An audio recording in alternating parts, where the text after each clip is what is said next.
हमने फैट की बात की थी कि फैट एसेंशियल है हमारे लिए। एसेंशियल इस मायने में कि वो फैट सॉल्युबल विटामिन को स्टोर करने के लिए काम आता है, पर सिर्फ इतना ही काम नहीं है उसका। फैट के बहुत सारे काम हैं। एक, फैट सॉल्युबल विटामिन को स्टोर करना। दूसरा, इमरजेंसी फ्यूल के रूप में बॉडी में स्टोर हो जाता है फैट। और इमरजेंसी फ्यूल की हमें ज़रूरत पड़ती है। कब पड़ती है? जब हम बीमार होते हैं और हमसे कोई कुछ खाया नहीं जाता। जब हमसे कुछ खाया नहीं जाता, शरीर बीमार पड़ा हुआ है, उस समय शरीर को अपने ज़िंदा रहने के लिए जिस ऊर्जा की ज़रूरत होती है, वो ऊर्जा फैट से ग्रहण करता है। जो भी हमारा फैट स्टोर होता है, वहाँ से हमारा शरीर ऊर्जा ग्रहण करता है। जैसे मैंने बोला कि बिना भोजन किए हम 3 महीने जीवित रह सकते हैं। तो 3 महीने में सबसे पहले तो कुछ दिन तक मसल्स से ऊर्जा लेता रहेगा, फिर शरीर में एक प्रोसेस डेवलप हो जाएगा, फिर वो फैट से लेता रहेगा और हमारा वजन कम होता जाएगा। पर ऊर्जा सब जगह, हमारे हड्डी के स्ट्रक्चर में भी ऊर्जा है। इसीलिए कोई आदमी जब बीमार हो जाता है तो उसकी हड्डियां भी पतली पतली पतली लगती हैं। जहाँ जहाँ पर भी फ्यूल है वो शरीर इस्तेमाल करता है, पर इमरजेंसी फ्यूल के रूप में हम फैट को काउंट करते हैं, क्योंकि फैट ही है जो कि कंसनट्रेटेड होता है। 1 ग्राम फैट में 9 कैलोरी होती है। 1 ग्राम प्रोटीन में 4 कैलोरी होती है। 1 ग्राम कार्ब में 4 कैलोरी होती है और 1 ग्राम प्रोटीन में 9 कैलोरी होती है।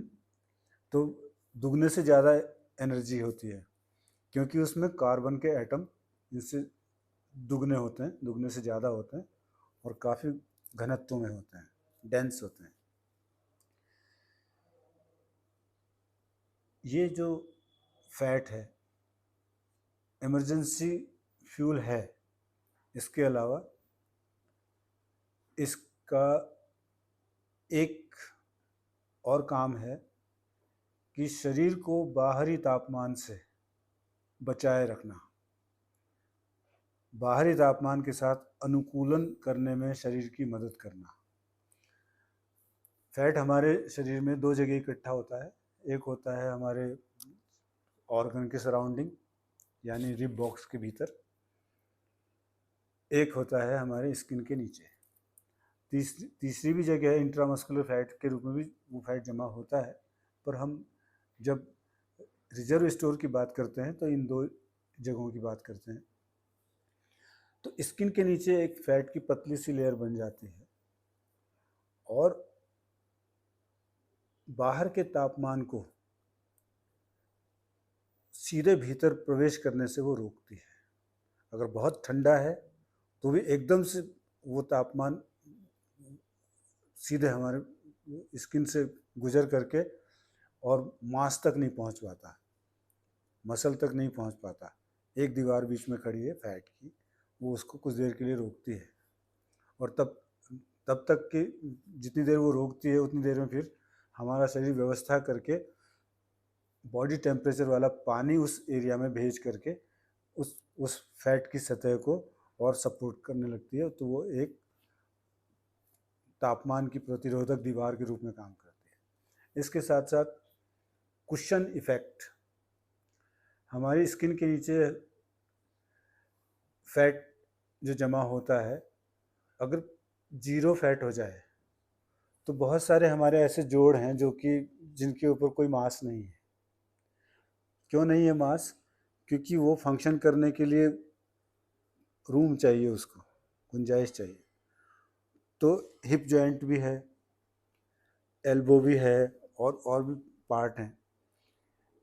जब हम बैठते हैं तो कोई चीज़ एकदम से सीधे चुभती नहीं है हमको।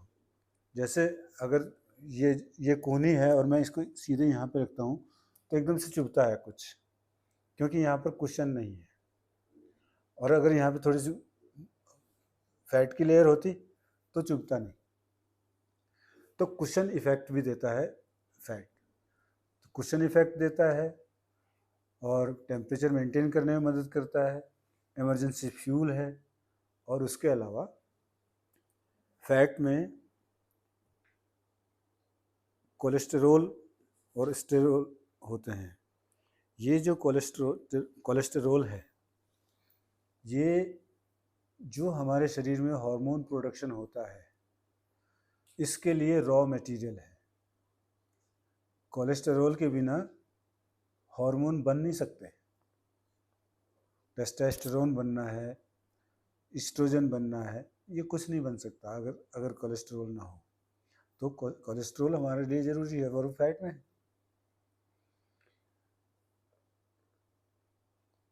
इसके अलावा जो भी फैट है वो ट्राइग्लाइसराइड्स के रूप में हमारे शरीर में घूमता रहता है,